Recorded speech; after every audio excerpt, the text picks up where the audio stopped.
சுந்தர்சி படத்தில் வடிவில் காமெடி ஒன்று இருக்கும். ஏய் நீ தைரியமாக இருந்தால் தெருவுக்கு போடான்னு சொல்லி வடிவில் புலம்புவார், கத்துவார். அப்புறம் தெருவுக்கு போயிடுவார். அப்புறமேல தைரியம் தான், நீ வீட்டுக்கு வாடா பாரு. அப்புறம் வீட்டுக்கும் போயிடுவார். அப்புறம் காலில் மண்டிட்டு விழுந்துருவார் சுந்தர்சி காலில். அதுக்கப்புறம் என்றும் கிடையாது, போக முடியாது, அழுதுருவார். அந்த கதை தான் இவங்க கதை. நீ பனியூரில் இருந்துக்கிட்டு அரசியல் நடத்துகிற, வெளியில் வாடான்னாங்க.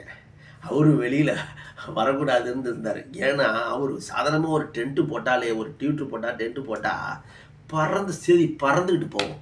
இவர் வெளியில் வந்தால் என்ன ஆகும்? பிரச்சனை மக்களுக்கு இல்லை, அரசுக்கு தான். அவ்வளவு நெருக்கடி ஆகிடும்.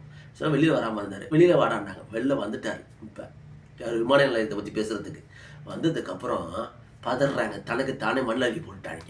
இன்னொன்று எதாவது சொல்கிறாங்க, ஏன் இதை வந்து 2 வருஷத்துக்குமா ஆச்சு, இப்போ நடந்துக்கிட்டு பிரச்சனை நடந்திருக்கு, முன்னாடி வாய் திறக்க வேண்டியது தானே வாங்கிறாங்க. இவங்க வந்தாலும் குறை சொல்லுவாங்க, வரலனாலும் குறை சொல்லுவாங்க. புலம்பு தான் செய்வாங்க. இவங்க இப்போ தலையில் தனக்கு தானே மண்ணலையை போட்டுக்கிட்டாங்க. பாருங்கள், காலப்போக்கில் இது விஜய் தொண்டர்கள்லாம் சாதாரணமாக தொண்டருங்க கிடையாது, அமைதியாக இருக்காங்க.